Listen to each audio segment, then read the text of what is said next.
Hello Gems, Leah from Red Emerald Yoga. Welcome back to my channel. Today we are going to be doing an unboxing and review of Kristoffer Hughes Yuletide Tarot. This is artwork by Erin O'Leary Brown. I like how it looks like it's a postcard. Got like this little postage stamp stuff going on. Actually, let's take it out of this shrink wrap so we can get a better look at this. I've had this deck for quite a while. I actually ordered this on pre-order, but I wanted to wait until the month of December to open it up.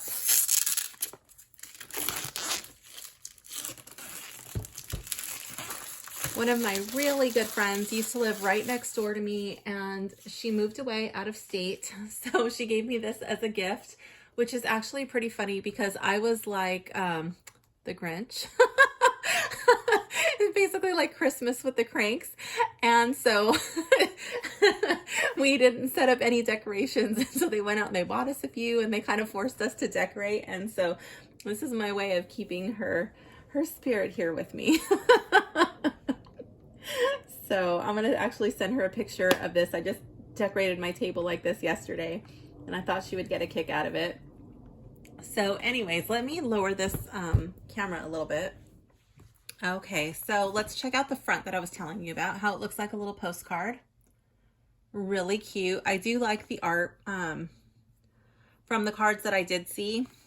I like this little handle with care, fixed postage here, and then it says North Pole Express over here. So I'm just pointing out some of the more subtle things that you might not notice. I didn't notice that before I took the shrink wrap off. So the box is really cute. It's a Llewellyn deck. And it says Body, Mind, and Spirit Divination Tarot. Hope, warmth, and tarot cheer for the most wonderful time of the year. It says it includes 78 card deck and 312 page full color guidebook. So I am really excited to dive into the guidebook. The description of the deck says, keep the childlike wonder of midwinter burning brightly with the help of this festive deck, featuring reimagined suits of candles representing wands, good cheer for cups, canes are swords, and gifts are pentacles. So this might actually confuse me a little bit, at least in the beginning. I might see canes and be like, oh, is that wands or is that swords? Gifts for pentacles. The Yuletide Tarot honors this spiritual time of year while remaining true to Rider-Waite-Smith style.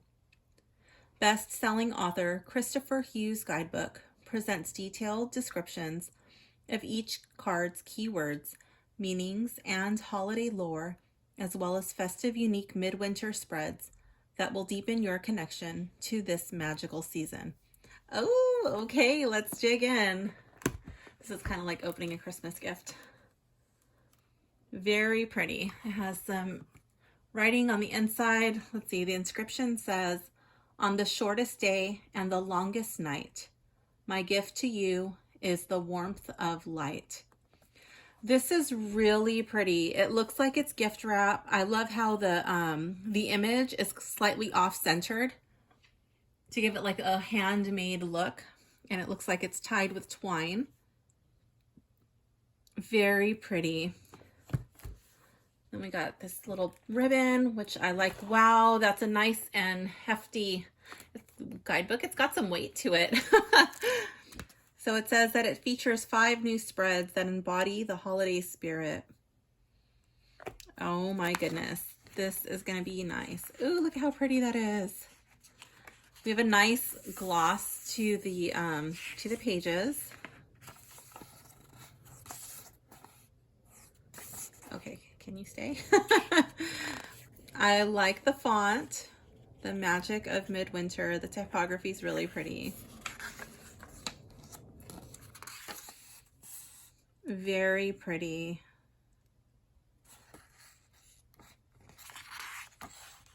A guide to the Yuletide Tarot.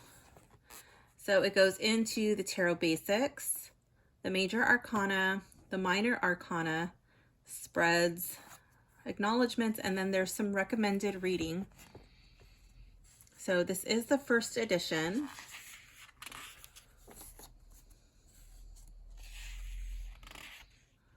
Okay, so I'm really looking forward to this. It goes into tarot basics, so like the history of tarot,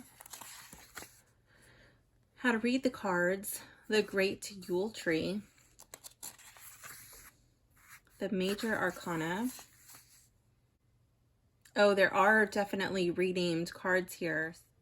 And then it goes into the colors, green, what green represents, the numerology of how she set up the deck. So here we have the majors. Okay, so then we go into the meanings and then the spreads in the back. And then the recommended reading. Okay, there's quite a bit. So that's cool.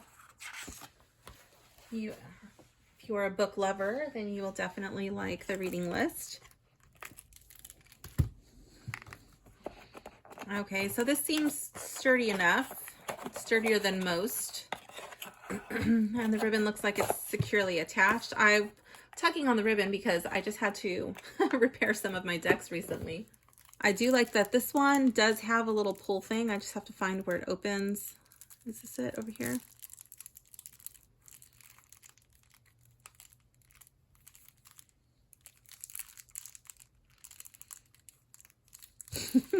This has happened to me once before. There was like a, oops, obligatory, obligatory tripod bumps. There was a little pull thing and I couldn't find how to open it. Oh my goodness. This is supposed to be easy, right? I don't know. I think I just see like a weak spot in the packaging, so we're just gonna open it here. I don't know why they do that. Like they put the little pull tab, but then they don't give you a way to grab it. Like there it is. Just kidding. I could see that being like on a Halloween deck. Like, oh, trick or treat. Just kidding. You don't get the treat. You get the treat. You get the trick. Okay, let's see. There we go. Okay, I found it. Oh, and it just came off. Okay, come on. So the pull tab wasn't, oh my gosh, and now it's stuck to my finger and I can't get it off. Okay. Here we go. Ooh, so it's a glossy cardstock. Let's check out the cutting.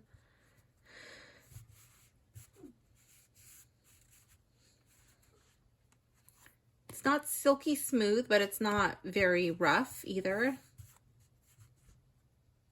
Definitely got a nice round edge at the corner, which I like. There's like two little gold ornaments here and then one red one. And then here we just have a gold and a red. So if you have a keen eye, you would be able to tell when the card is in the upright or the reverse. So I'm just pointing that out because I know some of you are sticklers for that. Okay, so here we have the Fool, which has been renamed to the Child, and this does get quite a bit of glare, but it doesn't seem to be completely whiting out the card, so that's nice.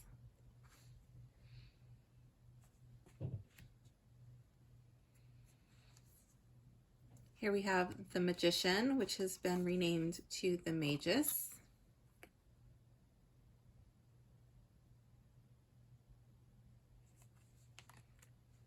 So one thing I do want to point out is that the cards don't lay exactly flat. This is not bothering me, but I'm just pointing that out in case that bothers you, in case you want your cards to lay perfectly flat. Mine right out of the box is not laying perfectly flat. Instead of the High Priestess, we have them, I don't know how you pronounce this, the Mary Lude, I don't know.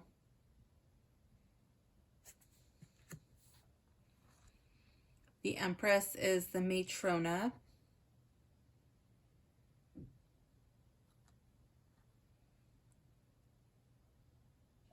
I love how she's pregnant and then the sun is just on the belly. And just like the softness of the card with the snow falling down, that's really pretty. Please feel free to mute the video if you don't want to listen along to my random ramblings. If you do, then leave it on. And then the Emperor, we have the Holly King. He's kind of cool looking. He's got his holly little crown on and his pentacle. Here we have the little ram's head. His fiery staff. That's pretty cool. We have Sinterklaas instead of the Hierophant. Here with all of his little woodland creatures. So I have not given this deck a sniff test, but just from right here, I'm probably about a little over a foot, like very little over a foot. Maybe like, I don't know, the cards from my nose, maybe I'd say 14, 15 inches. And I can smell a very heavy inky smell.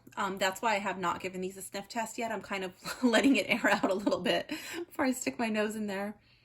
So instead of the lovers, we have mistletoe. Very cute.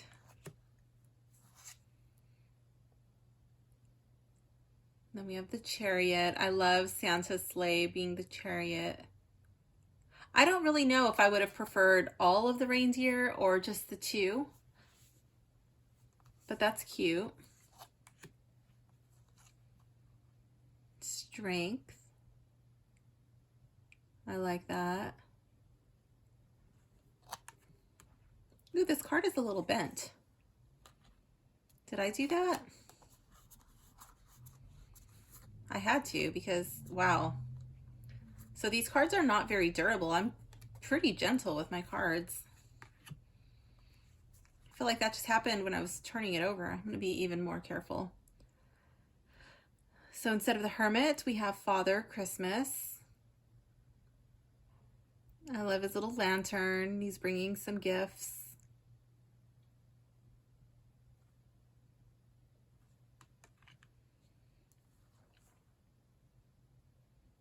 Instead of the Wheel of Fortune, we have the Wheel of the Year.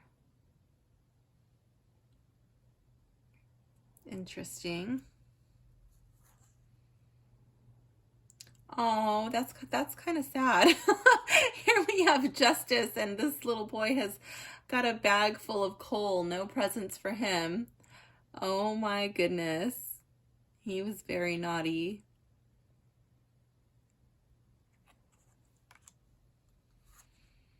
Then we have the Hanged Man.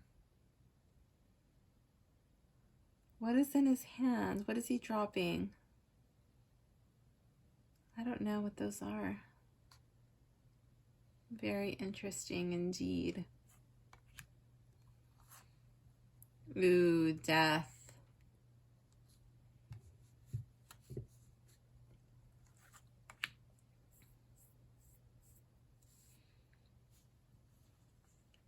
And then we have Balance for 14. So this would be like Temperance.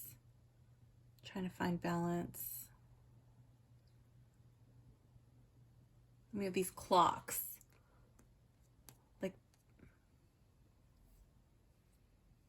that's pretty interesting. Like, are your choices making good use of your time? Are you balancing your time?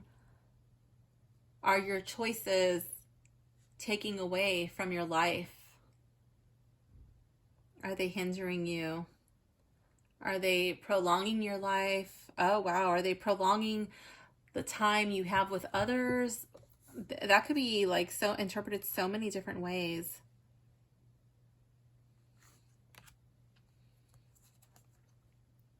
And then instead of the Devil, we have the Krampus. Spooky. Oh, that's just paper and the cutting. Okay.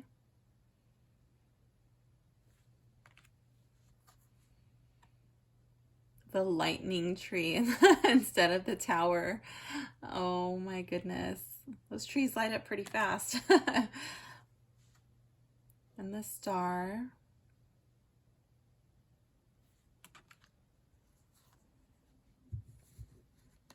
We have the moon.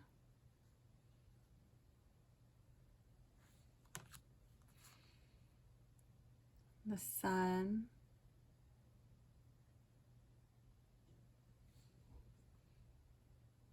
It's always interesting when the sun card has a bunch of different people on it for me. Ooh, the list instead of judgment.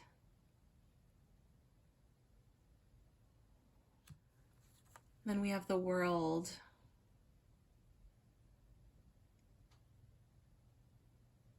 She's a very big smile. It's kind of it's a nice card, but it kind of looks a little jokery to me. It's a very big smile. We have the Ace of Candles. So now we are in the suit that represents the suit of wands. Wait.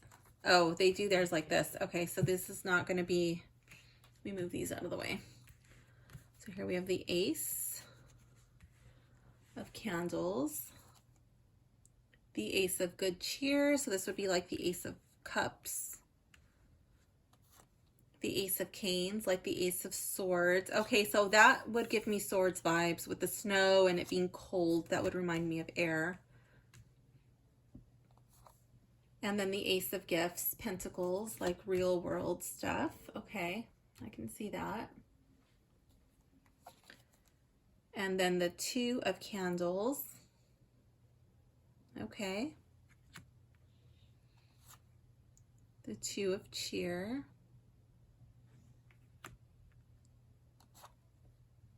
Two of Canes.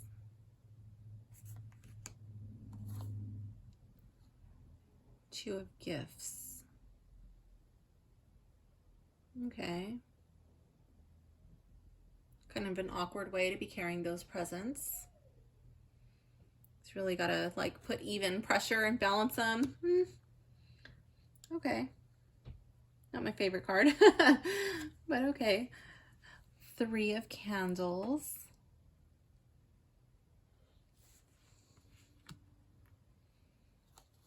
I don't really know what he's watching. Maybe he's sent people out to do something or sent somebody out to pick up something for a party or something. Three of Good Cheer. Maybe he's waiting for news to come. I'm not too sure.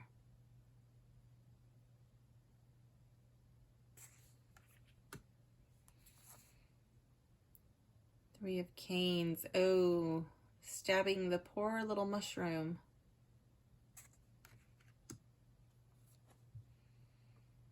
Three of Gifts. Okay, interesting. She has no people here with her. She's just working, probably making a little dollhouse for her child. Four of Candles. I like that. Coming together to celebrate. Four of Good Cheer.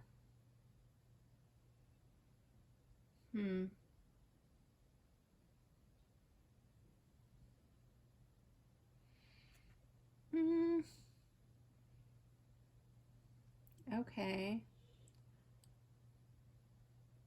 This one doesn't really make too much sense to me. Maybe it describes it better in the book, but like she's drank 3 coffees. Then this one is like going to overheat her laptop. Is it too close to the laptop? I'm not really too sure what's going on with that one. Four of Canes. In the cemetery.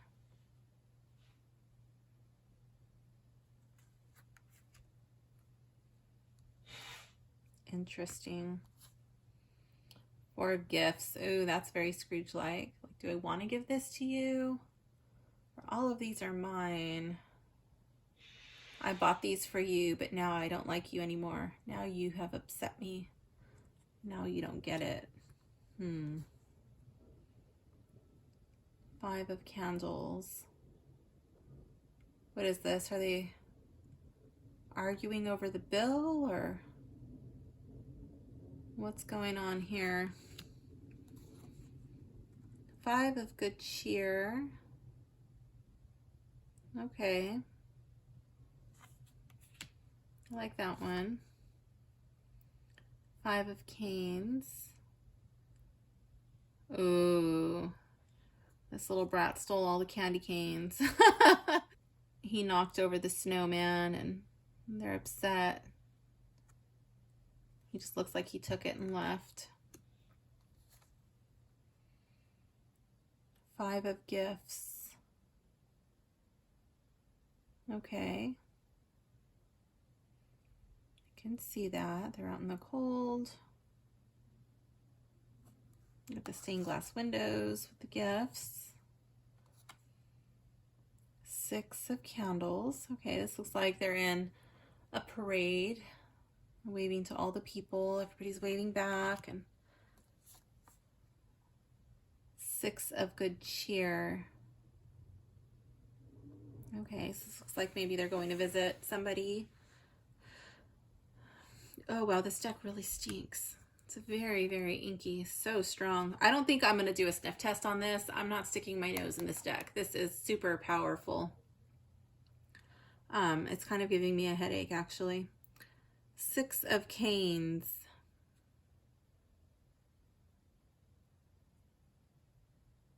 Okay, so they're going away in the car. Sometimes that's just the way it works out. Gotta go. They're taking their belongings with them. 6 of gifts. Okay, and I see like the little scales over here on the tree. That equal exchange. She's happy to be giving. 7 of candles. Oh, he might look like he has a little bit of stage fright.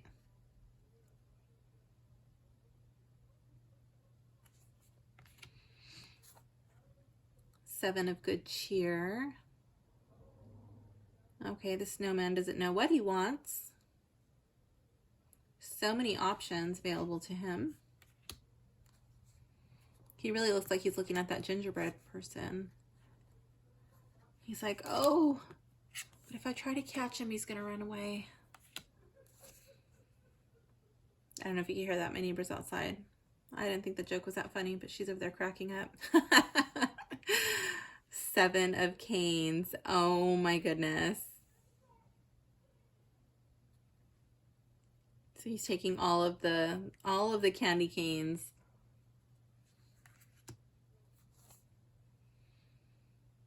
The 7 of gifts. So he's worked hard all year. He's been wrapping these presents up and storing them under his secret hiding place. And now it is time to gather them up and put them under the tree. The 8 of candles. What is that, like the candles are burning quickly? I'm not too sure. The 8 of good cheer. Oh my goodness. If you drink all those, I don't think you'll be in good cheer for long.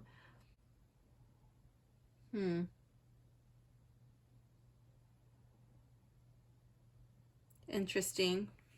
I'm not too sure what to make of that one. 8 of canes. Okay, I see that. She's surrounded by her candy canes, and I don't know what is wrapped around her. Maybe, oh, maybe ribbon. Maybe like gift wrapping ribbon. And it looks like money is all around her too. So maybe she's like bound by expectations or consumerism or feeling obligated to buy people things. I'm not too sure.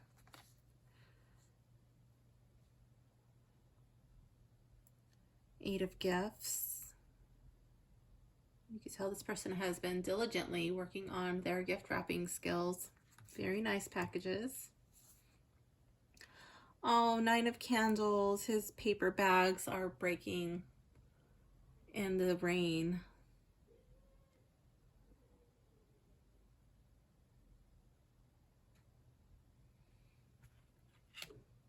Nothing's going his way. But he still has all these other bags. He can always pick these up and put them in the other bag. 9 of good cheer. That one looks happy. Everybody had a good night and she's happy to have entertained everybody. Nine of Canes. So this person is up. It looks like he's making a list and ripping the pages out, crumbling them up and throwing them on the bed. Obviously very stressed out about something.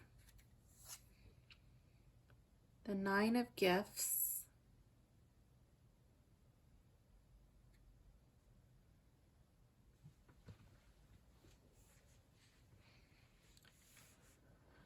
Okay, she looks very content, maybe waiting for her family to show up the next day.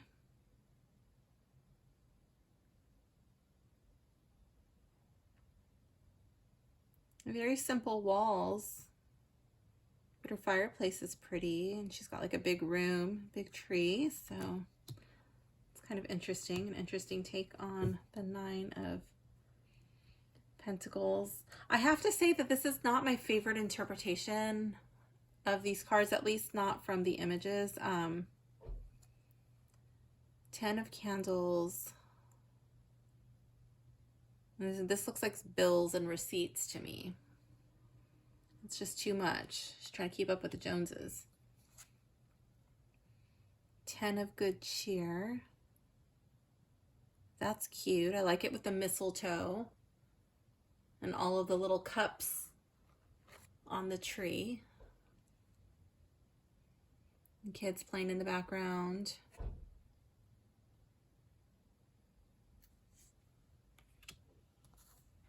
Ten of Canes. Oh my. Okay. This poor snowman here, even his coal has been knocked off. And the 10 of Gifts. Everybody is happy. We got grandpa and the parents and the kids and the dog. I like it.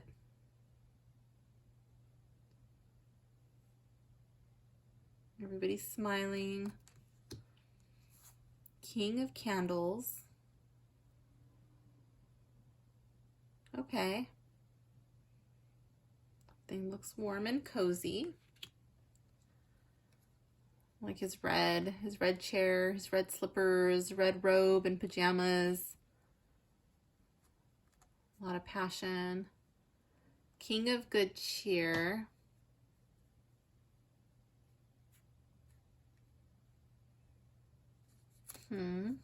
Okay.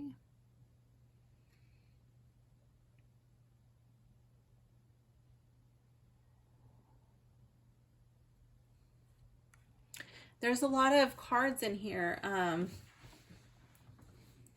with alcohol. I'm not too sure if like that would be the best representation. Like for some people, yeah, I know some people can handle their booze and their liquor, but not everybody can. So like I'm not really too sure how I would feel pulling out this card for clients. I'm not too sure. I guess it would probably show up in the reverse, but I don't know.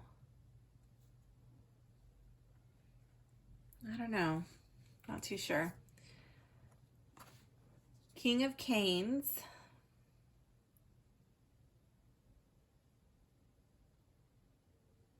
Pretty plain.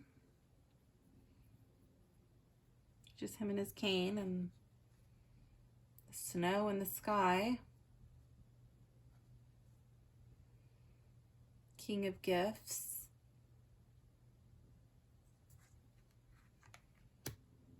Oh wow, so I guess we skipped the Queen and I didn't even notice. Oh, we're going backwards now.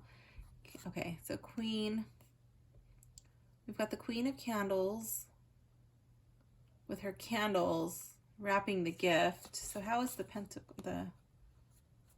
and the Queen of Gifts is just with the gift. Okay, so it's kind of a similar vibe for me, these two. We have the gift, we have the Queen,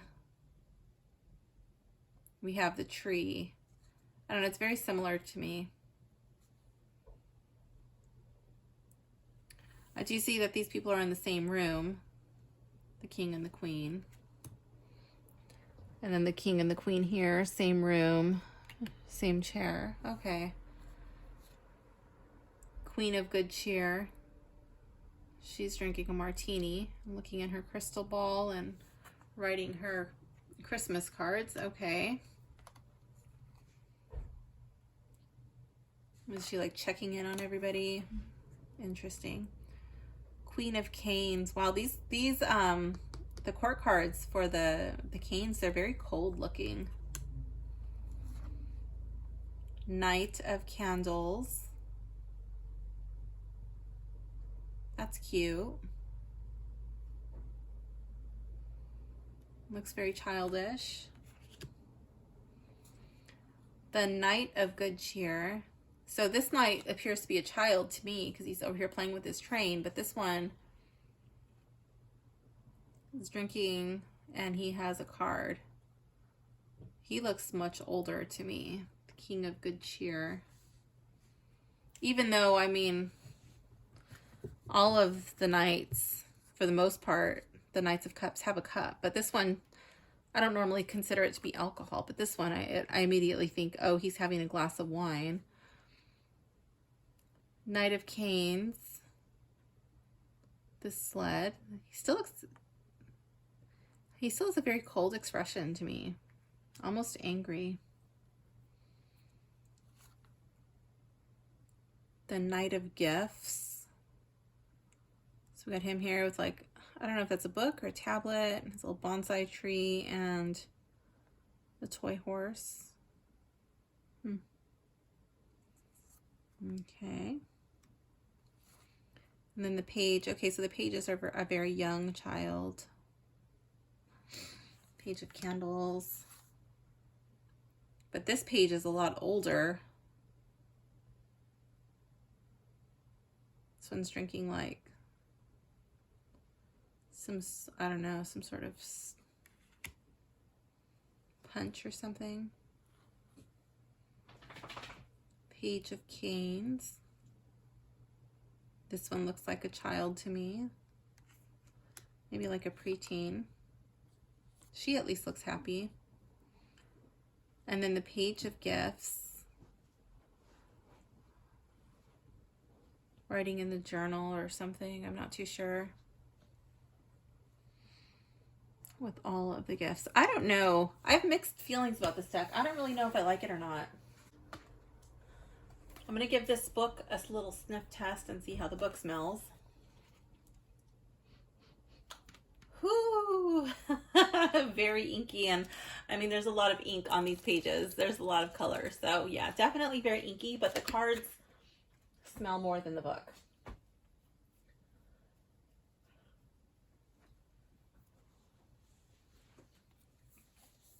I do like the cover art, even though it's the same check from the World card. That really exaggerated mouth, kind of Joker feeling to me. But I do like the cover. It's very cute. How did they do? So we go into the 8.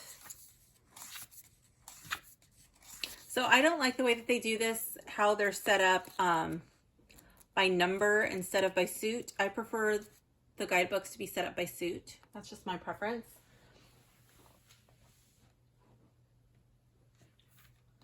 Let's check out the spreads that they put in here.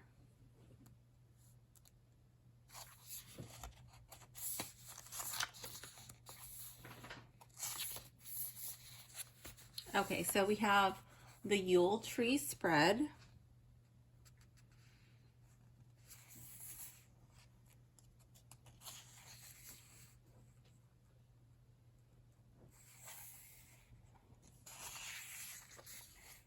The Darkest Night spread,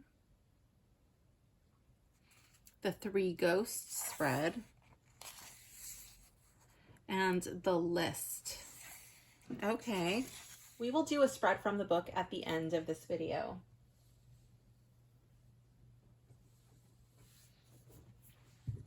Let's check out the feel of these cards. I think these cards are going to be slippery, but let's see.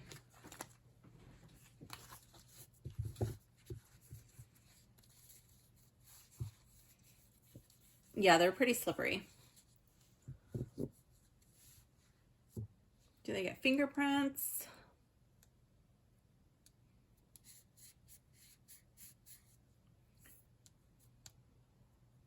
Maybe if you have really sweaty hands, these seem to be somewhat fingerprint resistant to me. There's like a coating on them of some sort. I like that. The font size, readability, I feel like it's smaller than the Rider-Waite, but I feel like you can read it easily. I do like that there's like this little border, this little border around the words. So that way you can, it doesn't have like any issues with contrast. Does it have a cohesive theme? Yeah, it kind of gets a bit redundant though. Like, I don't really, I don't know. I mean, it's the artist's interpretation of the cards, but it just kind of seems a little bit boring to me with all of these cards like taking place in the same room. And then it gets a little bit weird, like,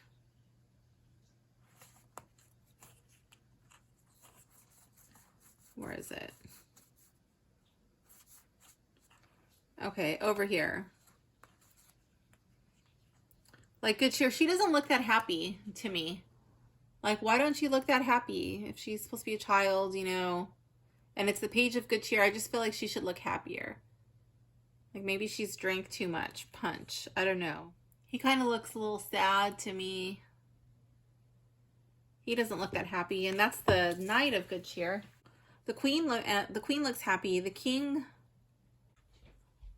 I mean, the King looks pleasant, but he kind of has that look like he's had a lot to drink already. And then this one, the Eight of good cheer. I don't know, like, did you drink a bunch and now you're just like gonna disappear like into the night? Like, I don't know what is going on with that card. A little weird. This one's a little confusing for me. And then these, I don't really like these court cards from the Canes.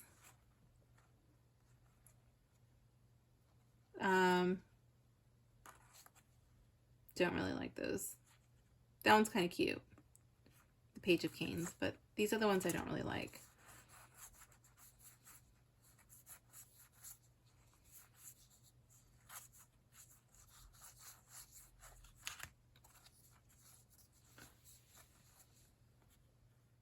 I mean, here we saw the bunny, like the Queen of Pentacles, but it just gives off a really different vibe. I don't know.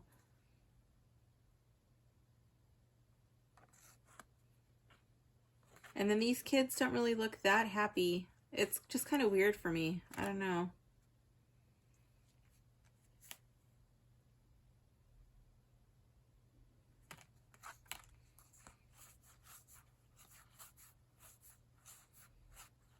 I was really excited to open this deck, and I'm a little let down, honestly. Doesn't mean that it has to be your experience with this deck, just mine, my opinion. Let's see how they shuffle. Ooh, very slippery. Oh my goodness. Very slippery.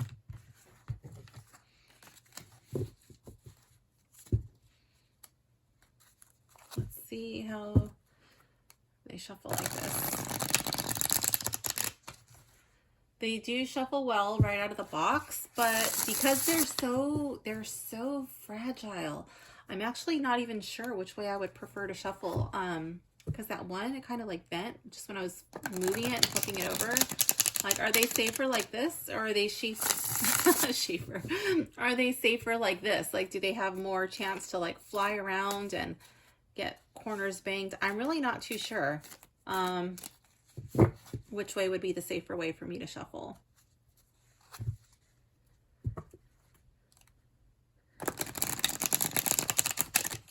Trying to get some reversals in here. Oh, I should have done my favorite card first. I'm actually looking at my list now. Oh well, whatever. We could still find my favorite card. Is it for newbies? And no, I really don't think this is for newbies because it's changed so much from the Rider-Waite. And there's all of those things in there, like little keys you got to look at. Like, what does this mean? What does that mean? I think it'd be better for somebody who already has like their Rider-Waite meanings down. And then some of these cards just are a little bit confusing to to look at, like, what is the artist's interpretation of this? Like, what are they trying to say? I haven't gone through the guidebook, but we'll just pick a random card and see how that card reads. And then we'll find my favorite card and see how that one reads. We could start to get a feel for this deck. Let's see, random card. We have the Two of Canes in the reverse. Okay, so let's see how this reads.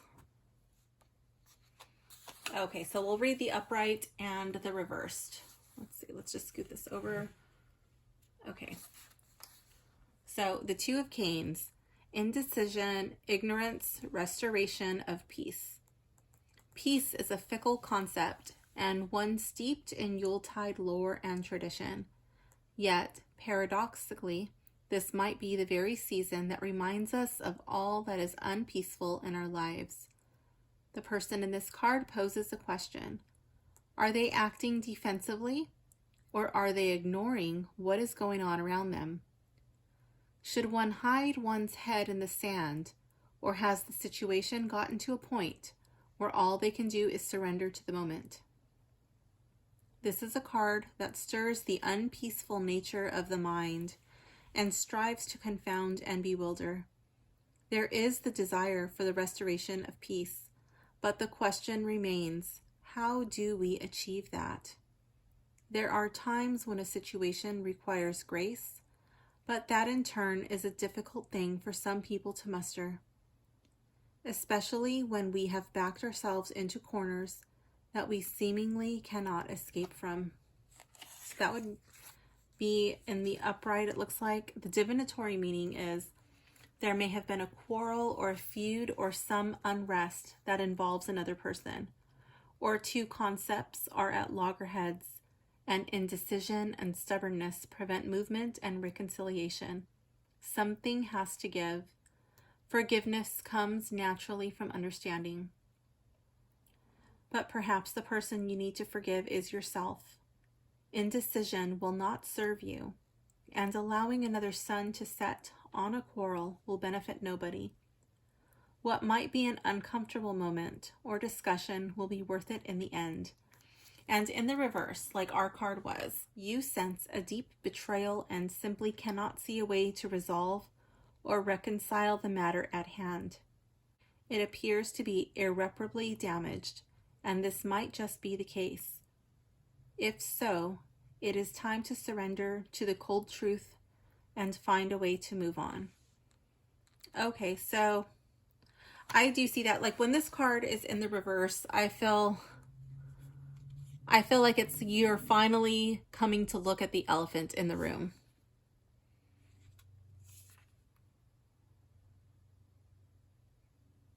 This way I feel like it's kind of like a denial. Like, oh, I don't want to see it. Let's just sweep it under the rug.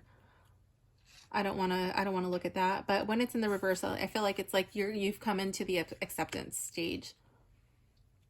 And you already know you're ready to take action, even though it's hard. It's like you're mustering up the strength and the courage to address it. This was not one of the ones that I did not like in the deck. So let's see.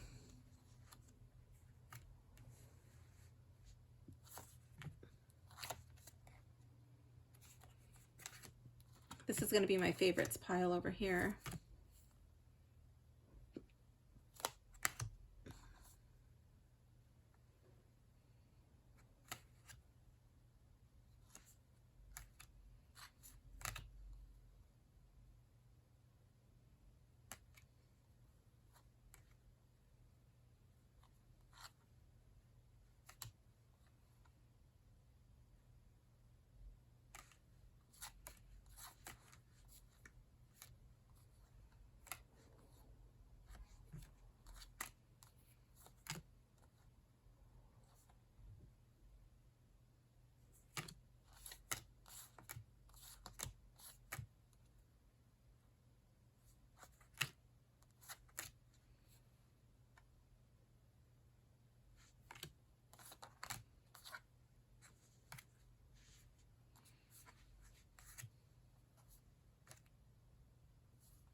I'm surprised that I did not have as many favorites as I was expecting.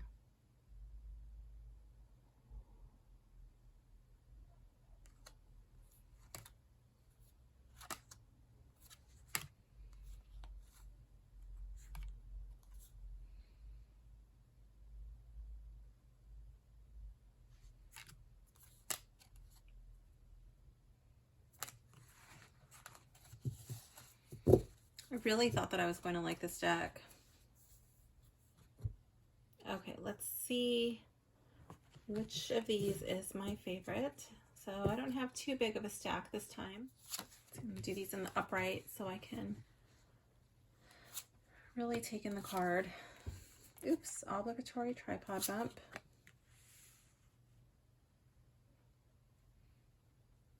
Let's scoot this out of the way too.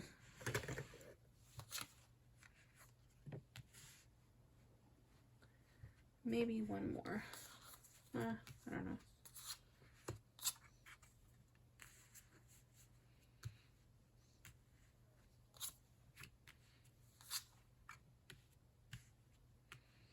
Okay, ooh, I just smelled my hand and my hand is really stinky, like it smells from handling the cards.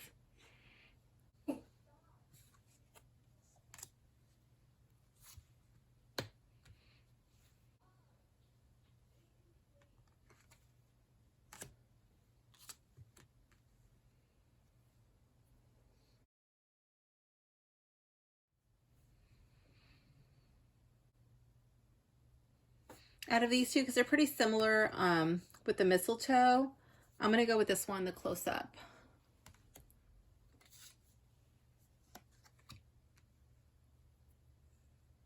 I guess these two are pretty similar too with the gifts. I think I like the 7 of gifts and the 8 of gifts better than the 7 of canes. Yeah.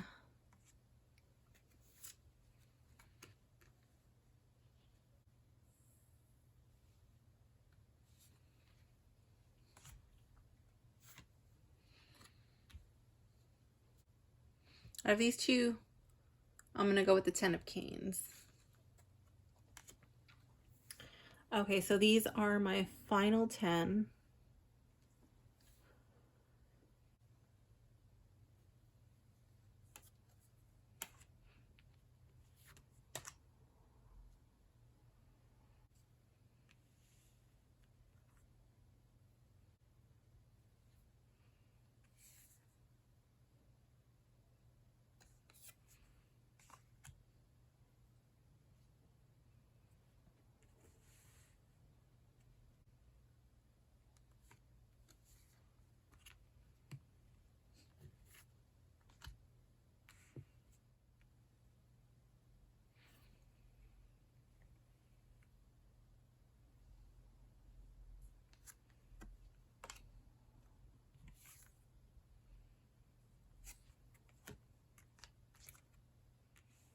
I really like how the 3 of these are a little bit closer in, like they're more of a close-up. They're not so zoomed out like this one. It just seems like so far off. Like I would have liked it to be drawn into the image a little bit more.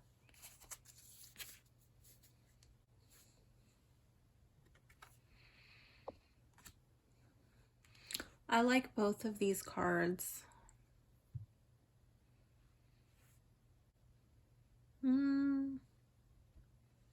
I think I'm going to go with the 10 of canes. This guidebook is throwing me off because of the way that it's set up. I keep forgetting that I have to go by numbers instead of by suits. Let's see. Alas, there is no sugar coating this one. These candy canes are not forged of sugar and heat, but of arsenic and acid. Oh my goodness. This is the same snowman that we met in the challenging fives, but this time a new horror has befallen him. The canes now stick painfully from his neck, and his head has been severed from his body and equally stabbed with the poisonous canes. This card of defeat and ruin is perhaps the worst card to be found in the entire deck. There I go, picking my dark and gloomy card again. But I like this interpretation of it. There is more death here. than that represented in the Major Arcana Death card. For this truly is an ending, and in some readings can imply the physical death of an individual, relationship, or situation. The snowman has been betrayed. There is no coming back from it. But in the tarot, there is always the option of hope. The sun will rise, resplendent and splendid on the dawn of the winter solstice. Look to the horizon at the back of the card, and you will see the first stirrings of new light. The only realistic way of dealing with the Ten of Canes is to accept that an ending has come. It is not imminent. It is actually in the process of happening right now. You can fight it, but know that if you do, you will in all probability lose. Is it worth losing even more than you have already? Surrender does not always imply cowardice or taking the easy way out. The road was never easy to begin with, and surrender also requires immense strength and brevity. Someone in your life has been pointing knives at your back, and those knives have turned into the toxicity of 10 canes that now stick out of you. This hatred and loathing has taken its toll. You are faced with a choice. Move on, knowing that the dawn will come, or remain in the ruins of your own defeat. If this card was in the reverse, it would mean in this position, you come to realize that the canes sticking in you are of your own making. There is power in acknowledging this and knowing that only you can remove them. It will be a painful process, but a necessary one. Acknowledge each one in turn, cast them aside, and move towards the sunrise. I like that. I really like this card too, so I don't normally do this, but I'm going to read this one too, because I kind of feel like these are a tie, and I just kind of picked this one because I'm like, this one kind of reminds me more of Christmas. So let's go to card 6 of, oh wait, no, that's mistletoe, which is lovers. Okay, so that's going to be a major arcana. So now we get to see how one of the majors reads. All right, this one's really cute. So for mistletoe, taking the place of the lovers in traditional tarot. Mistletoe captures the enigmatic power of plants in midwinter traditions. The classical author Pliny and his description of ancient druids cutting mistletoe from the sacred oaks with a golden sickle has been seared into popular imagination. It is a plant that has been regarded with equal fondness and disdain for countless generations. Its green leaves are reminiscent of legs with rich white berries filled with a semen-like substance. Okay. All adding to its properties as a plant of fertility. To this day, humans will gather beneath a bough of mistletoe to kiss and express affection. A semi-parasitic plant that lives on a host tree. It reaches its deepest green and bursts into berry during midwinter. Mistletoe is often called All-Heal. In Norse mythology, Odin's son Baldur was prophesied to die, so his mother Frigg sought the assurance of all animals and plants that they would not harm him. Alas, she did not consult with mistletoe, and the trickster god Loki made an arrow from it and brought about Baldur's death. The divinatory meaning of this card is, it is tempting to associate this card directly with attraction and love between humans, but this would be foolhardy and limiting.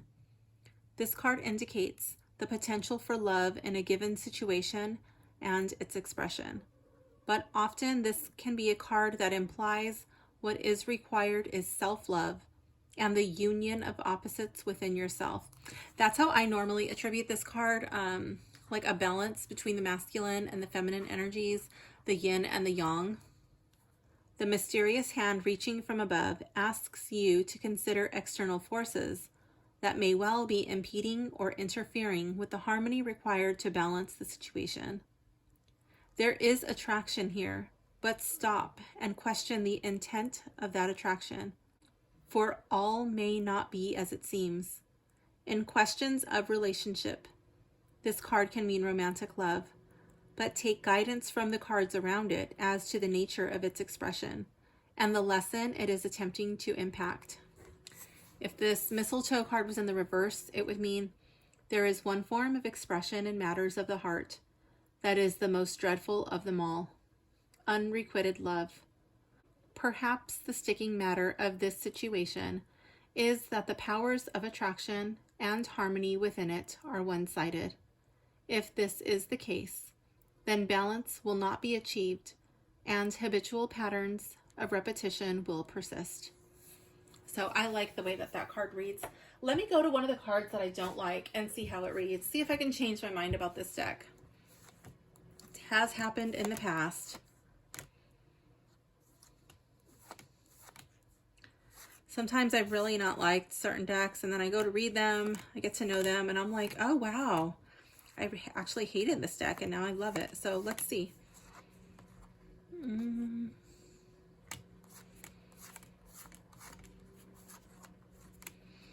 Four of Good Cheer was a little weird to me. I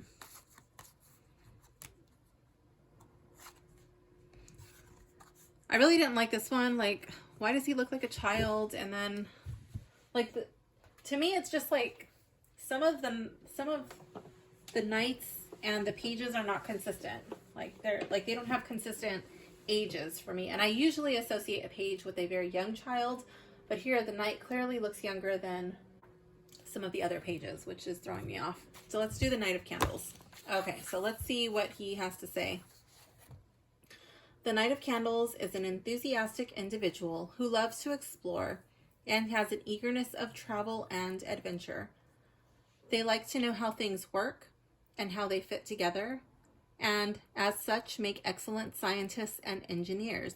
Okay, so he's putting something together. So maybe like it wouldn't be a toy train, maybe it would be like a real adventure. Oh, I didn't see this before. We've got the salamanders on the blanket, which were hiding from me when I first looked up. I didn't notice it in the card, but now with the book I see it. That's why I like these color guidebooks like this, because it brings out the little details that you might overlook on the card.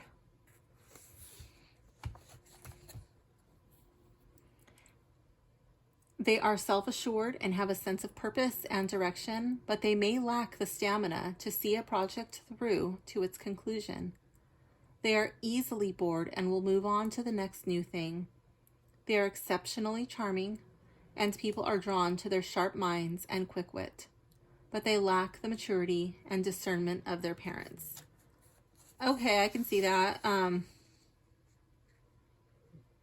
I'm still not really thrilled with the way that the knight himself was depicted, but okay, maybe he just has like the look of boredom on his face. The reverse meaning would be the knight can often be perceived as too confident and may bully others into following their lead. They rarely harbor grudges, but may also not see the hurt that they cause others. They feel the need to constantly prove themselves without thought of consequence. So it does talk about that the Queen of Canes is cold, distant, and aloof, but she is a powerful individual who knows exactly what she's doing. She doesn't express her emotions at all.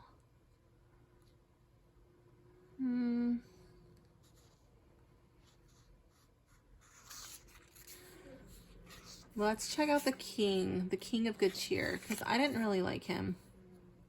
And these normally I really like the Queen of Wands, and normally I get like a really sexy vibe from the Queen of Wands. I don't get that from her.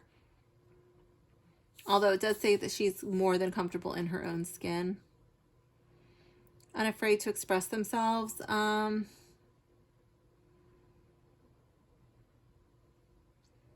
Easy person to fall in love with, can be seductive, but their sexual energy is mature yet unabashed. She loves attention and loves to be the center of a party. I don't really get that from this image of her, but maybe she's just in her natural state. She's not all dressed up. I don't know. I don't really get that in this card.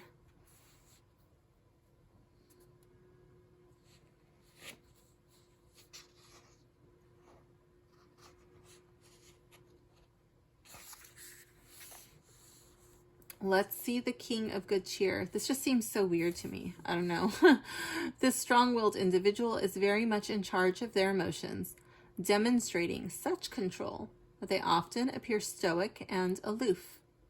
They're extremely generous to their loved ones, sometimes to a fault. So maybe he's wrapping up this gift, okay? They are not so quick to be emotionally expressive with strangers. They have a mastery over their emotional state, but their tongue can often be acidic and cuttingly truthful. This is a person who does not always wear their heart on their sleeve and will often judge others for being freely expressive of emotions. Not normally my interpretation of the King of Cups, but okay. That's this one. I can see that.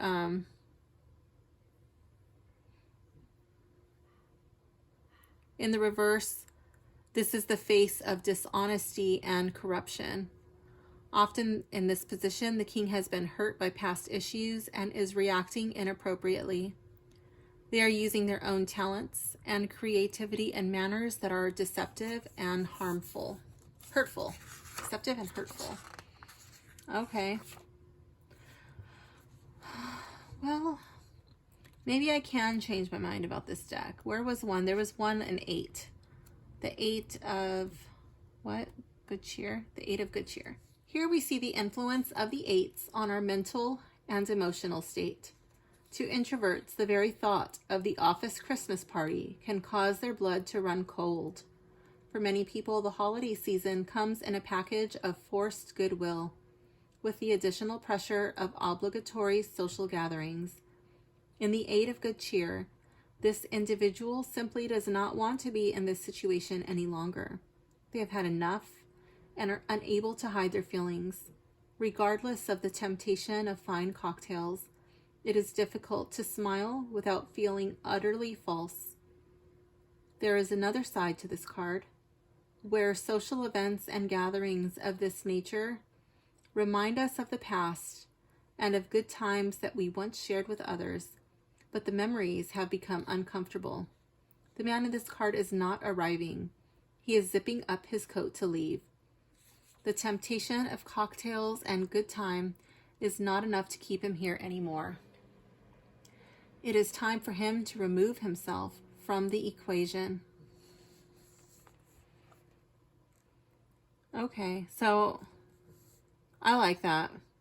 I do like that. I didn't like it on first glance, like intuitively reading it, like what the heck is going on here, but I do like that. Like, yeah, this is, there's something missing. This is all bullshit, and this is not enough. That's not for me.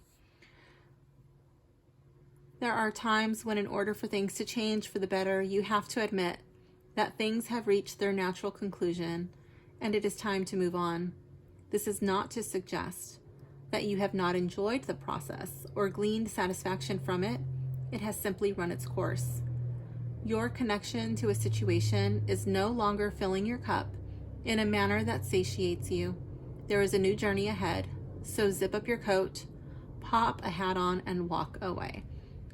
Okay, I really like this card now. I strongly dislike this card, and now that I've read the guidebook, now I strongly like this card. So I do think that I will familiarize myself with this deck. I will take the time and go through the guidebook card by card like I normally do. Let's find a spread from the guidebook and see how this deck reads. So I will read it intuitively. I'm going to bumble through it because some of these cards just don't make sense to me. And then I'll read from the guidebook and see how the artist's interpretation of that card was. So let's see. Here we have the Darker Night spread. The spread allows you to ponder aspects of yourself that are pertinent to this time of year, allowing the energy of the season to help answer them. The Three Ghosts spread. Using the imagery and attributes from the classic Dickensian novel, A Christmas Carol, this spread will focus on past, present, future, and the process of transformation. Okay.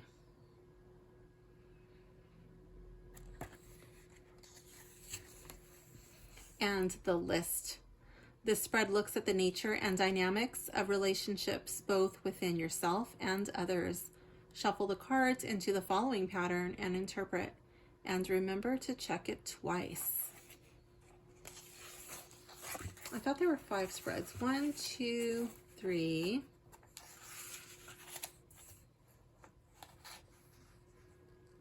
Oh, this is a spread, the 12 Days of Yule. It's an elaborate spread that is performed over 12 days, pulling 2 cards per day, starting at the eve of the winter solstice. Interesting. Okay. We won't be doing that one. And then the Yule tree spread, allowing the energies of the tree to draw your focus towards the questions. Consider each question as you shuffle and draw the cards in the pattern opposite.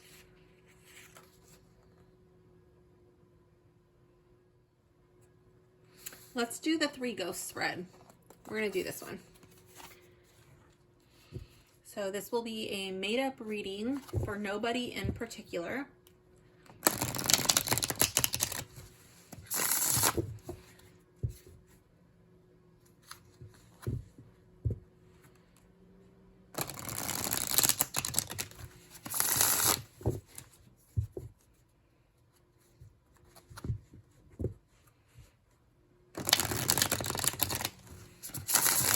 One thing I do want to point out is I really don't like the renaming of the suits. I would have preferred that they just left the suit names alone. I think there's actually a lot of emotional stuff going on with the suit of, what do they call it? Good cheer. And it's just kind of like off-putting when you see the card name of the suit, Good Cheer, and then the image doesn't, like, how does that tie into good cheer? Like, I don't know, it's just a little off-putting. Like, why is that? Why is that put that? That'd be like looking at the Lovers and then having like a really sad and depressing card there. Like, why is that the Lovers, you know? It's supposed to be a happy card. Or the Sun, and then having it like all depressing and sad. It just kind of would be off-putting and a little bit confusing. At least for me it would be. They had just left it alone, like cups, or called it chalices, or something of that nature, it wouldn't confuse me.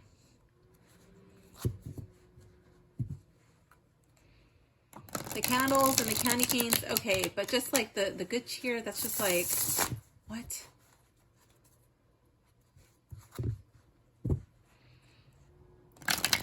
All right, so we're just going to see how this card reads, and if any of the cards come up that I already read, I'm just going to draw another card because I want to get more of an idea of how the deck reads. So we want to get cards that we have not already read.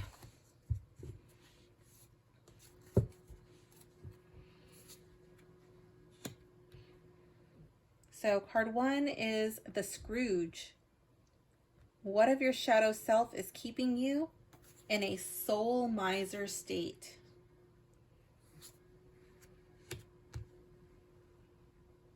Card 2, the Ghost of Christmas Past. This card looks at the influences of your past on the present. What served you well and what no longer serves you. Card 3, the Ghost of Christmas Present. Oops, wait, that one goes down here. Okay. This card looks at your life in this moment and asks you to consider its blessings and challenges. Card 4, the Ghost of Christmas Yet to Come. This card takes a look at the future and what is potentially in store for you. And card 5, Tiny Tim. Oh, I guess I can scoot this over a little bit. Okay, card 1. The Scrooge, what of your shadow self is keeping you in a soul miser state?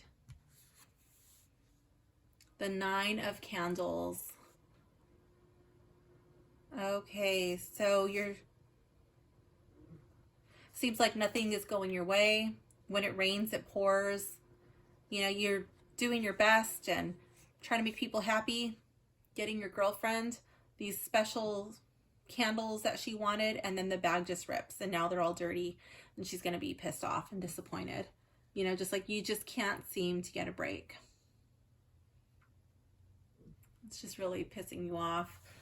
So let's go to the book. I don't know. I'm just like kind of making that up. I don't really know how this image is tying into what the artist's interpretation of it is. Let's see. The man that we meet in this card really does not want to be in this situation. He has a weariness to his features that belays his outward demeanor. He is trying his best to get on with things. The holidays are quickly approaching, and he feels the need to prepare. He may well have recently recovered from a bout of illness or a setback that has drained his resources. Rather than enduring the Christmas shopping, he would rather be at home, curled up by the fire. But he feels a sense of obligation that often comes up with the holidays. He is not a weak person, but he has since learnt the limitations of his own resilience. He tries to keep on going on, but at any moment he expects a relapse or a return to a previous and difficult situation. He is questioning his own stamina and courageousness to get things done. At any moment, he feels like the bottom will fall out of his world and all his creativity and abilities will tumble onto the wet streets. Okay, it has a divinatory meaning which says, you have recently been tested on many levels. Your faith, your body, your ability to stand up and fight for what you want or what is just and right in your life or the lives of others. You have certainly been ground up in the mill of effort and defense, constantly having to stand up to protect either yourself or those around you. It is exhausting, and there is no great surprise that you feel utterly depleted. You may be recovering from a bout of illness. Be kind to yourself. Healing will take time. Trust yourself and your courage to move on.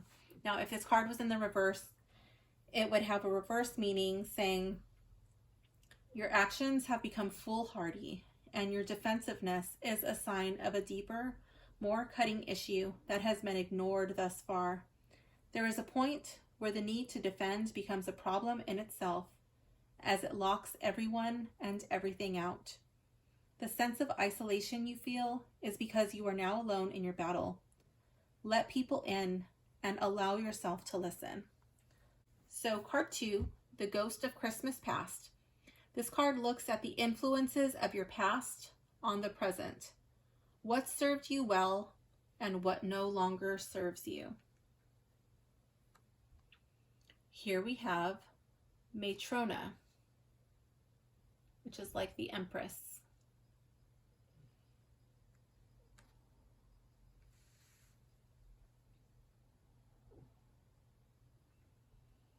I would say taking care of others has served you well in the past. Perhaps you really want, so this is going to be a card about a girlfriend who wants these candles, okay? So these gifts that he just like can't keep up, these expectations. So you love taking care of people, but sometimes it's just too much. Sometimes people expect too much. They want the whole world, and you just,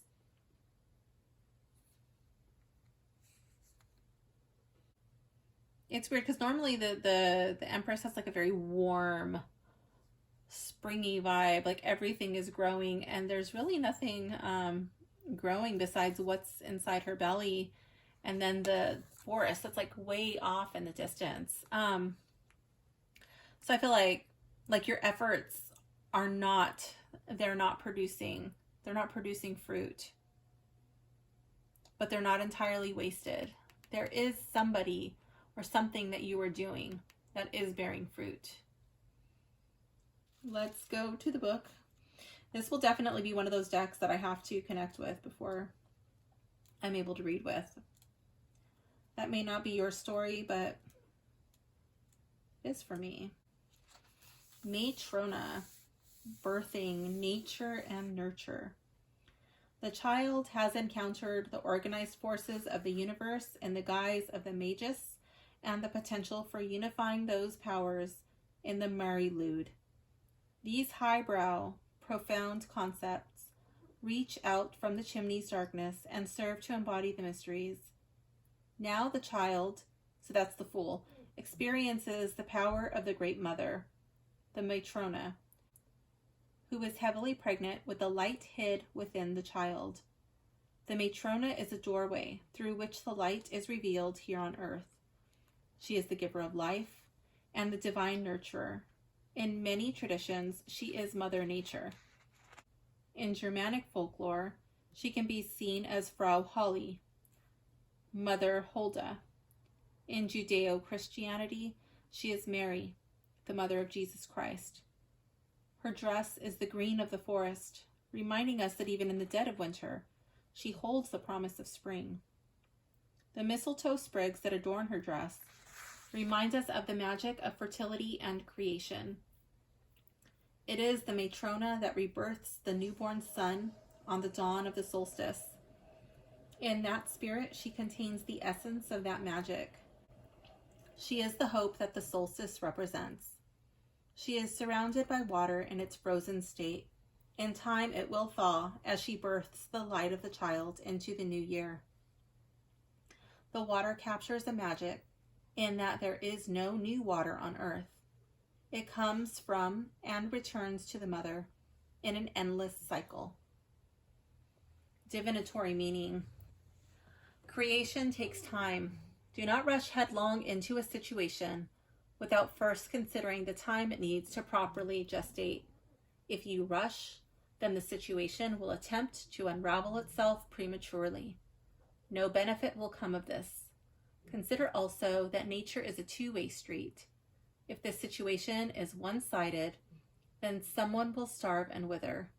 If this is the case, then employ the virtues of the Matrona and ensure that all connected are equally attended to. Something is about to be birthed, literally or metaphorically. Do not be tempted to rush it.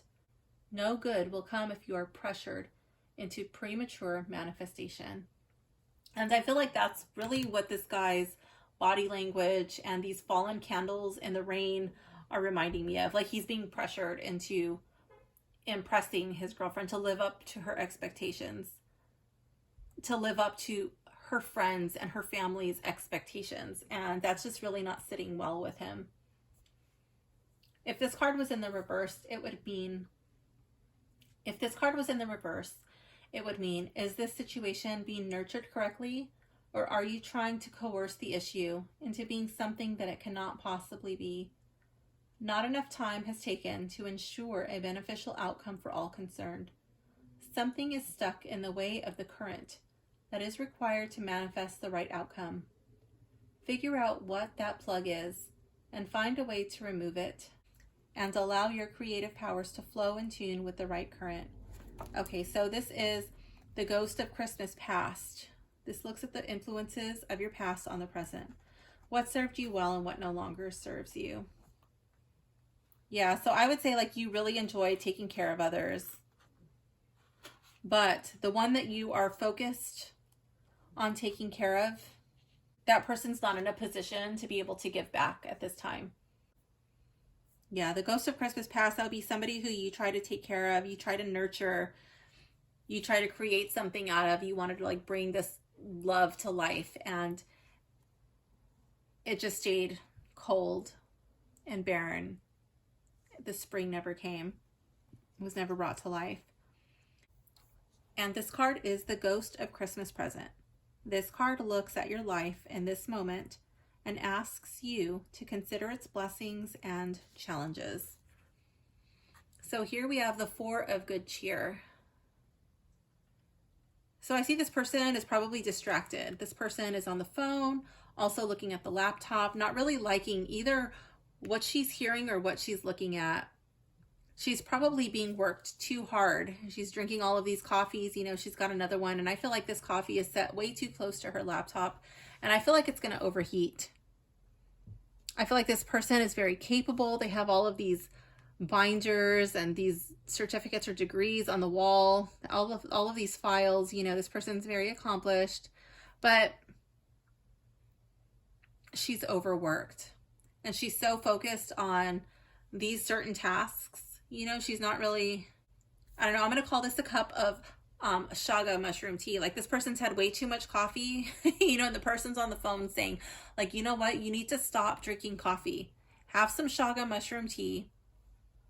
And you really need to have like some adaptogens. You know, you're too stressed out, you're too focused on all of this other stuff, and you really need to chill out. And she's like, no, I don't want that. I don't want to have shaga. I just want my coffee.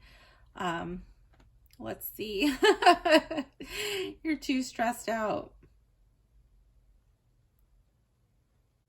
Four of good cheer. Missed opportunities, stagnation, refusing offers, and regret.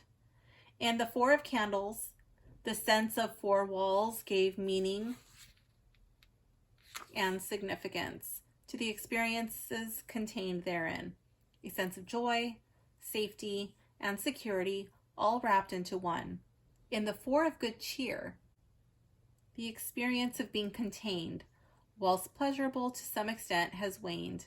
The novelty has since worn off, and the cups feel a little empty. Sometimes during the festive season, we might feel equally as empty, that our cups are neither half empty nor half full, but rather just depleted to the extent that we are no longer sure how to fill them up again. For the energy of the fours to have meaning, they must be in a constant state of flow and renewal. But here the woman sits at her desk and feels trapped by her own successes and her own sense of what is pleasurable. What she fails to notice is that hidden behind her laptop, just out of view, is a steaming cup of mulled deliciousness. That's the shaga mushroom. But will she notice it and be sustained by it? Maybe it's hot cocoa. The divinatory meaning is you feel as if you have little to give. You are exhausted, and what was once something that you enjoyed seems to have been ultimately short-lived. You have given what you can and tried your best to contain that experience for the benefit of yourself and others, but you are just running on empty. Keeping things together is fine, but for whose benefit? It is time to determine what it is that sustains you. Take notice of something that is being offered that will change things around. It is right there under your nose, but sometimes we rarely see what is hiding in plain sight. Okay, I like that. The reverse meaning would be, you may not like the situation that you were in, but you do have the power to transform it. In this position, the message is clear. Your cups will fill. There will be no more cup half filled scenarios, but know that you and only you can cause this change to happen. What restricts you might just be the key to your liberty. Okay, but that would be if it was in the reverse, which it is not. Let me find my spread because I lost my place. Okay. And card 4, the ghosts of Christmas is yet to come. The ghosts of Christmas yet to come. This card takes a look at the future and what is potentially in store for you. The Queen of Good Cheer. Oh, look at that. Martini and checking in on your friends. Writing some Christmas cards. Let's see. So that would be like the Queen of Cups. This is a person who delights people with their company. They are an affectionate individual who expresses a deep and natural beauty. They can be infectious with good humor that causes others to feel good about themselves. There is a maturity to their emotional expression. They allow themselves to be vulnerable at times, but only enough to demonstrate a natural empathy. Do not be fooled, for underneath the cool veneer, there can sometimes be a sensitive and often needy individual who is far more discerning than meets the eye. Oh, okay, so the discernment and like empathetic nature is being represented by the crystal ball. I like that. In the reverse, this card would mean this is a dishonorable character who cannot be fully trusted, for their motivations are rarely in the best interests of others. They use emotional coercion to twist the actions of others in their favor. Oh my goodness. I feel like her expression is perfect for both. She's like here in the upright, you know, feeling happy. Like, yes, I'm reaching out to my friends and my family and I'm letting them know that I care about them. And, you know, she's probably handwriting notes in there that are pertinent to each of their situations with the crystal ball. She knows how they're feeling. She knows what they're going through. She can offer good sound advice with compassion. But if that card was in the reverse, she would be twisting words and sending out these cards with ulterior motives. Oh my goodness. I like how the moon is there. And then I like how they say like the kitchen is the heart of the home, you know, and like the cups, the suit of good cheer, dealing with the emotions, the heart, issues of the heart. So that's kind of cool. I like that. Let's see what card 5 is. Tiny Tim. This card represents the transformed self, or how your Scrooge aspect is influenced by the experience of the 3 ghosts. Okay, so how are we transformed? Oh, I love it. The 5 of gifts in the reverse. So this is like the 5 of Pentacles. And when this card comes up in the reverse, I often feel like this is a card that's indicating that you need to reconnect with your spirituality, whatever that means to you. I'm not saying that you need to follow any type of religious belief. It's just like whatever your spiritual practice is, connect with that. And with this card coming up in this position, I feel like that's how you were transformed. Like you're ready to reconnect. You know that something has got to give. Like this just isn't sustainable, you know? The situation that you find yourself in, the shadow self keeping you in this soul miserly state, doing things out of obligation and just not really feeling good about it, not happy, not doing things because you want to, probably not fully healed from this past, whatever that was, whatever it is that you were trying to nurture and that just wasn't able to grow into something beautiful, leaving you in this state here, being overly stressed out, overworked, hyper focused on this, whatever's on the screen, not really taking this, I'm going to call that shaga, which is an adaptogen, and it doesn't remove the stressors from your life, but adaptogens help you deal with the stressors better in your life. You don't have those same stress responses. You don't get as easily triggered. It helps you just kind of tone, like it's just like toning down the volume on your stressors. And you knowing like, yes, I need to reconnect with my spirituality. And I need to do it for me. So let's go to the 5, what is that? 5 of gifts. Ooh, this book stinks. Flipping the pages and it's just like giving me a headache. I have a really bad headache right now just from the smell of these cards and the book. But just so you know, like you may not have the same experience as me. I'm very sensitive to smells, and that's why I do these sniff tests, because if any of you out there are sensitive to smells, I'm just giving you a heads up. Like this is what the cards are like for me. This is what the book is like for me. So just like from the flipping of these pages, ooh, I'm going to need to air my room out and turn my air conditioner on after this. I just don't have my air conditioner on right now because it makes too much noise. But yeah, that's definitely going on after this. Okay, so that was my interpretation of that card. 5 of gifts. It says, at Yuletide, the plight of those who have less is brought into startling light. Gross overspending and indulgence often highlight how little someone else may have. The plight of the poorer members of the community has always been a tenet of the goodwill associated with the Yuletide holidays, with charities going that extra mile to tend to their needs.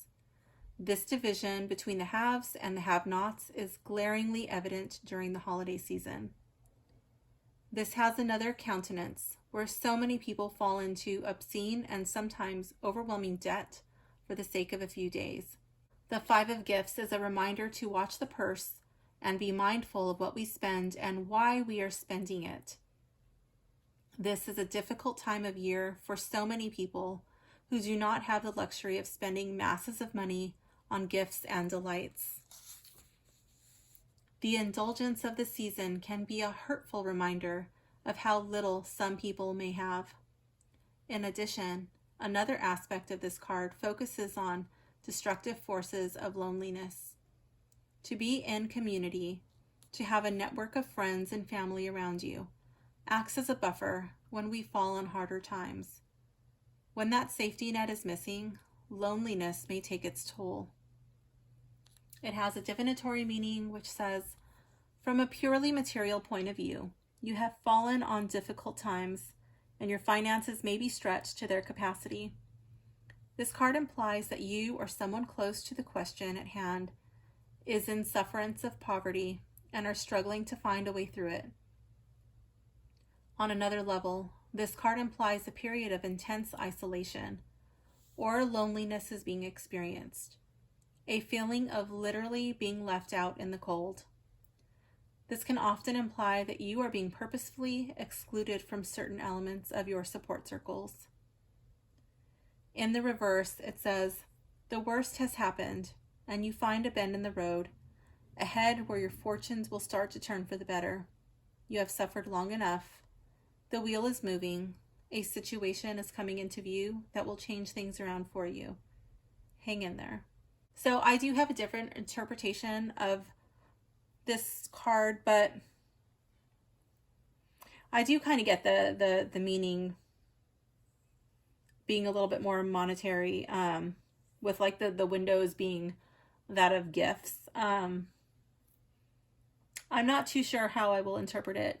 Every once in a while I do interpret this card as being a financial card, like with the Rider-Waite and other decks, but a lot of times when I get this card in the reverse, I get a different interpretation of it. I feel like it has more to do with your spirituality. Where it talks about your fortunes will start to turn for the better, people struggling to find a way through it, like people focusing so much on spending money and gift giving and comparing yourself to what others have and what others are giving or receiving. I feel like if you bring your attention to your spirituality, and truly bring your attention to what is important and what is not, what is extravagance, what is unnecessary. I do think that kind of ties in together. But I do get the feeling like the artist's interpretation was heavily based on this being based on finances and money, material possessions. Okay, so that's how the deck reads. I do like it more and more as I familiarize myself with it.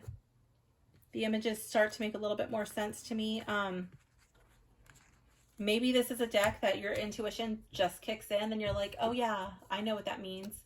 The guidebook is exactly like what I thought it was. That's just not my experience. As I go through the deck with the cards and the guidebook, it just starts to make more sense. I do like that it has the images, so I could literally just curl up in bed, have some hot cocoa or something, some tea, and just go through this and familiarize myself with it. I don't actually have to have the cards present, which sometimes can be a mess. Like I start to like fumble them all over the place. I do like doing it anyways, but when the book has the images on it, especially if they're in color and larger than the deck, I don't find that I need the deck there with me. So yeah, I will familiarize myself with this, see if it's a deck I want to keep. This will actually be a deck that if I do keep it, I probably won't really use it until next year because the smell is just so potent. It's way too strong for me to use comfortably, and I just have a headache from just doing this little unboxing and review.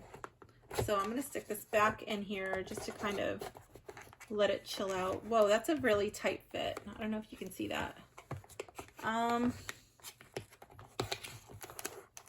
And because these cards don't want to lay flat, I know I mentioned that in the beginning. Maybe I just put them in wrong. Let's try again. Whew, very stinky.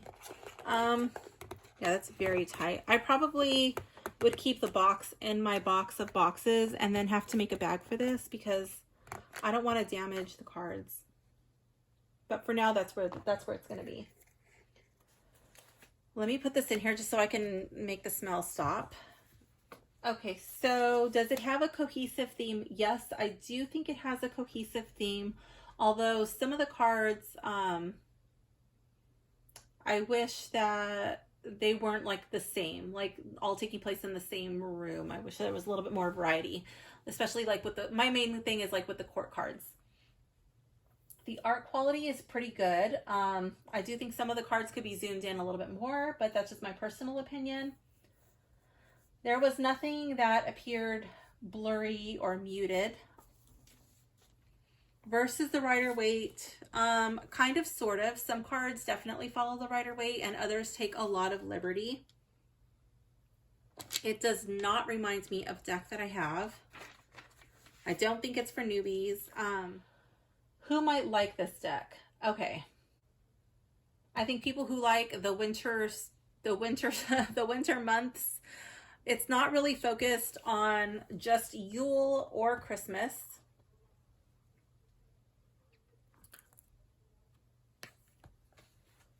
I'm going to bring this out one more time. Let's see. It's not really old. Like some of the cards look old-fashioned and some of the cards look like they're a little more modern. So I guess it kind of looks like it would be from 2 decks. I do like that we have people of different ethnicities in there. Who might not like it? People who wanted to follow more of the Rider-Waite. People who don't like the renamed suits. People who are extremely sensitive to smells. People who don't want to sit there with the guidebook. Like if you just want to pick up the deck and be able to read intuitively with it. This may or may not be a deck for you. It depends on what kind of thoughts and emotions these images stir up for you. Everybody's going to be different. This might not be a deck for newbies. I would not recommend it as a beginner deck, personally. I will leave a link in the description if this is something that you want to pick up, if this is something that catches your eye. Let's just go back over here. I do like that they give you keywords for each card. They do it with the majors and they also do it with the minors. Let's see, actually, do they do it with the aces? Yes, they do. So with all of the minors, they do have these keywords. So that kind of just like helps you remember. So that's nice. This, I wasn't really too sure. I was looking at this earlier. Like, what is this supposed to be?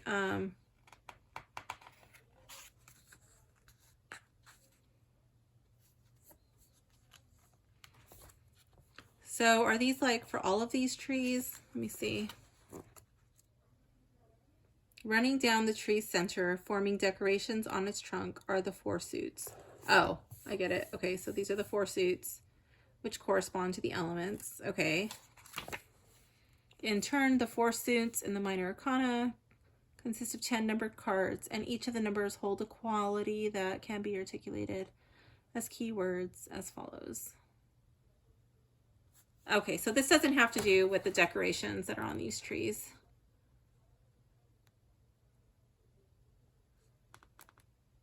Okay, I was wondering about that. Like, wait, I don't get it because they didn't look the same to me. But oh, okay, so presents or gifts, and then